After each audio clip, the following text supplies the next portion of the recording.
Bueno, Natalia, nos metemos otra vez en Chile. ¿Cómo Incidentes, no? ¿no? Sí, ha habido corridas, piedrazos. También hemos visto esos tubos que lanzan fuego. No, la verdad que no sé. ¿El toque de queda qué hora empieza hoy? Exactamente. Empezaba a las 23 hasta las 4, leí temprano y no veo ninguna modificación al respecto. Claro, Es el 7º día, recordemos. Y tuvimos hoy temprano, si bien la manifestación en Santiago fue pacífica hasta el momento, esperamos que no suceda lo que vimos en los últimos días, que fue dramático, saqueos. Acá tengo unos números sobre las pérdidas, pero vimos en disturbios hoy en Valparaíso, en el Congreso hubo evacuación, se frenó la sesión, estaban sesionando precisamente sobre el tema de las medidas que anunció Piñera esta semana para intentar calmar la situación. No se calma, mucha gente está pidiendo en las calles la renuncia de Piñera. 1.400 millones de dólares, dicen las asociaciones comerciantes, que se han perdido hasta ahora, 900 millones de dólares en saqueo y destrucción de tiendas, 500 millones en pérdidas de ventas. La verdad, es un tremendo. número. Claudio Fantini está en línea. Claudio, ¿qué tal? Buenas noches, un gusto. ¿Qué tal? Muy buenas noches, un gusto saludarlos. Gracias por atendernos. A ver, Claudio, si nos puede explicar la situación de Chile. Hoy la manifestación fue realmente histórica, ¿no? Absolutamente, y por ende implica un punto de inflexión. Yo creo que hay muchos episodios, o por lo menos varios episodios, y han sido episodios diferentes. En un primer momento hay un estallido espontáneo de indignación social que se vuelca a la calle, pero también estallada esa indignación, esa protesta masiva, espontánea, rápidamente se vio violencia profesional, o sea, los desbordes naturales de violencia que puede tener la protesta masiva llega a los saqueos, a los cócteles molotov, a los pedrazos, a alguno que otro auto quemado, pero no al incendio de un shopping, de un centro comercial, de otro centro comercial, de un edificio corporativo, de estaciones de tren. Ahí ya vemos manos profesionales, pero hasta ahí llegaron.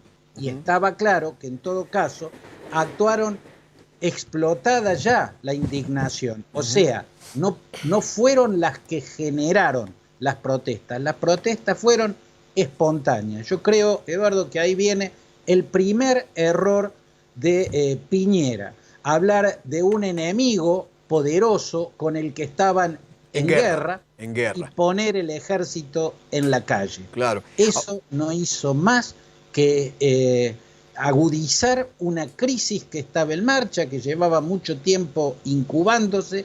Eso no hizo más que incrementar la violencia. Y después vinieron otros episodios diferentes en los días inmediatos anteriores. Yo creo que a la violencia la generaban más los carabineros. Yo no sé si por torpeza o por instinto represivo, pero en una gran cantidad de casos había en una plaza, en una esquina, en una avenida, una protesta que se estaba desarrollando normal y pacíficamente, llegaban los carabineros, empezaban los gases lacrimógenos y todo terminaba en una gigantesca trifulca. Y luego el episodio de hoy, que marca un punto de inflexión, porque muestra la dimensión de el hartazgo con cierto aspecto, diría yo, de un modelo económico. Yo no sé si con todo el modelo económico, pero sí claramente con un aspecto que implica una contradicción que se ha ido agudizando, sobre todo a partir del año 2010 hasta la fecha.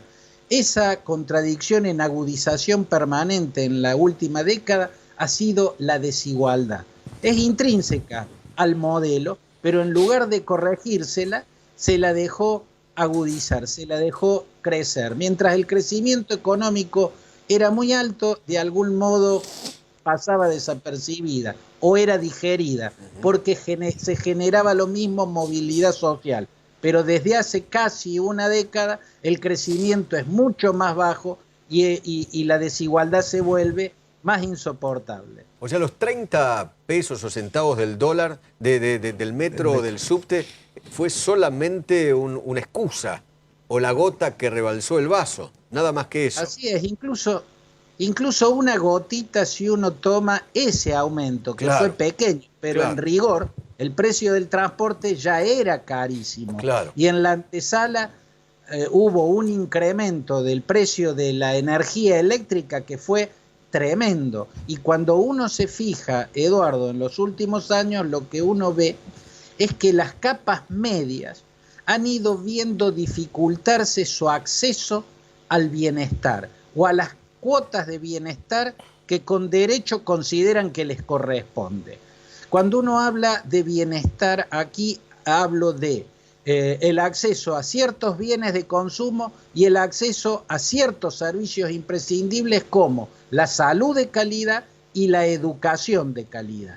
En esos términos el bienestar ha ido volviéndose más lejano, ha ido cerrando su acceso a las capas medias y medias bajas. Eso viene produciéndose desde hace años y este año cayeron varias gotas juntas, algunas incluso, como el aumento del precio de la energía, más que una gota fue un chorro, dejó el vaso colmado, cayó la gotita del último aumento del transporte y ahí rebasó el vaso. ¿Cómo sale de acá y de los errores que cometió Piñera desde que empezó la protesta? O sea, el primero de todos hablar de una guerra y el segundo poner el ejército en la calle. ¿Cómo sale de eso? Yo creo que a esta altura, por lo menos abriéndose a una cohabitación gubernamental, formando una suerte de coalición de gobierno y dándole cabida a otras fuerzas políticas, no digo renunciando él, pero sí abriendo su gobierno a la participación de otras fuerzas políticas con el compromiso de buscar reformas profundas, no cambios cosméticos como los que anunció estos días, que no resuelven el problema de fondo, sino que apenas lo suavizan. Creo que a esta altura y después de una marcha de 1 millón de personas, no le va a quedar más salida a Piñera que hacer gestos verdaderamente importantes. Ahora, Claudio, buenas noches. Vamos a poner, Natalia le habla Nievieski Kviat. Vamos a... ¿Qué tal, Natalia? Un gusto saludarte. Igualmente un gusto conocernos por aquí.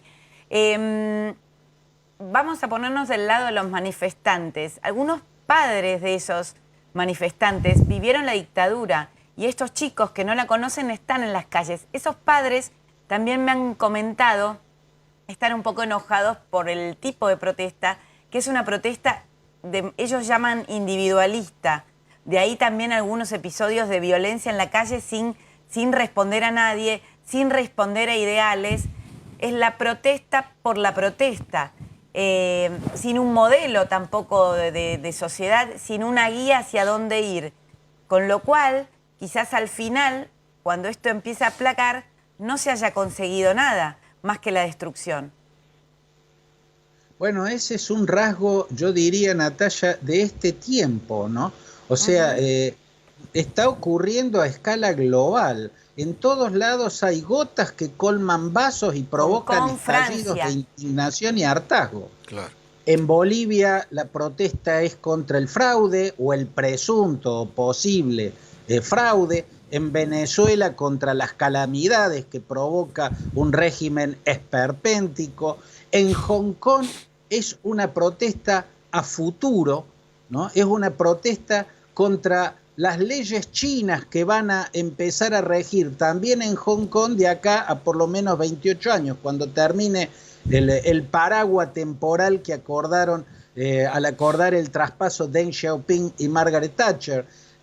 En Cataluña yo diría que es al revés, ¿no? Cataluña también es una parte rica de una democracia rica como es España, y sin embargo es una protesta contra una huella que dejó el pasado, que dejó el centralismo castellanizante de la dictadura de Francisco Franco, porque si no, uno no ve urgencias en la Barcelona de estos días, una de las ciudades más bellas, más ricas y más elegantes de Europa, para que existan semejantes líos. Yo creo que estamos también frente a un signo de los tiempos. Esta década se va a parecer a lo que fueron en el siglo XX las décadas del 50 y del 60.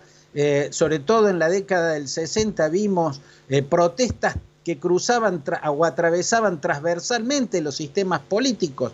De este lado del muro de Berlín estallaba el Mayo francés o el movimiento hippie en los Estados Unidos, y del otro lado los tanques aplastaban el levantamiento anticomunista en Budapest y luego la primavera de Praga. Bueno, estos son tiempos que tienen similitudes y que tienen a juventudes despolitizadas, sin liderazgos, espontáneamente en las calles. Lo vimos en el mundo. Sin liderazgo se puede estar en las calles, porque hoy existe el WhatsApp, el Twitter, porque hoy existen las redes sociales, y las redes sociales hacen prescindente a los líderes, como lo han sido en otros tiempos. ¿Y por qué en el mundo árabe, donde tuvimos esas revueltas, esa primavera, hoy esto está aplacado? Sí, yo no diría del todo aplacado, Natalia. Si miramos, Beirut ha tenido una serie de protestas también donde fueron protagonistas jóvenes, y que comenzaron por algo que parecería una minucia, un impuesto a los mensajes de WhatsApp, y sin embargo hubo un tembladeral. En todos estos días hubo protestas masivas, y las sigue habiendo en Bagdad. ¿Y contra qué es la protesta masiva y también sin líderes en la capital iraquí? Contra la clase dirigente, contra la corrupción y la ineptitud de la clase gobernante, tanto sea en el norte kurdo como en el sur chiita, como en el centro donde predomina el suní. Yo creo que seguimos viendo tembladerales que han quedado, aunque lo que se llamó la primavera árabe propiamente dicha, y que llegó nada menos que a tumbar un déspota como Hosni Mubarak en Egipto, o como al líder tunecino que llevaba tantas décadas en el poder, o que incluso terminaron con y eso ocurrió más recientemente, ya se la daba por terminada la primavera árabe y cayó Abdelaziz Bouteflika en Argelia. O sea, las protestas han seguido y siguen hasta el día de hoy. Hoy precisamente en Beirut y en Bagdad. Claudio, buenas noches, soy el doctor Claudio Sin, ¿cómo le va? Un placer escucharlo. ¿Qué tal? ¿Cómo le va, Claudio? Un gusto. Bien, tocayo, dígame, el otro día estaba leyendo un ensayo de un politólogo muy importante europeo, y decía, bueno, en el año se cumplen este año 30 años de la caída del muro de Berlín. El muro de Berlín cayó sobre el socialismo, sobre el comunismo, y mostró que no era eficiente en la gestión pública. Y tiempo después, años después, cayó para el otro lado, para Occidente, para el neoliberalismo, con Lehman Brothers y compañía. Nos dejó sin sistema. ¿Cómo contenemos a la gente que hoy protesta? ¿Qué le damos? Bueno, ahí está uno de los desafíos de este tiempo, doctor, ¿no? Este es un tiempo sin líderes, un tiempo sin dogmas, pero yo no sé si eso es un problema, porque yo no creo que le haya ido bien al mundo de las ideologías. Desde mi punto de vista, las ideologías son ecuaciones que intentan resolver cuestiones que tienen una vida propia y que están más allá de los dogmas. Las ideologías necesariamente terminan en dogmas, y eso, desde mi punto de vista, es un problema. Por cierto, en este momento estamos en el periodo de la efervescencia. Claro. Digo, para tener una mirada no del todo pesimista, estamos en el periodo de las efervescencias.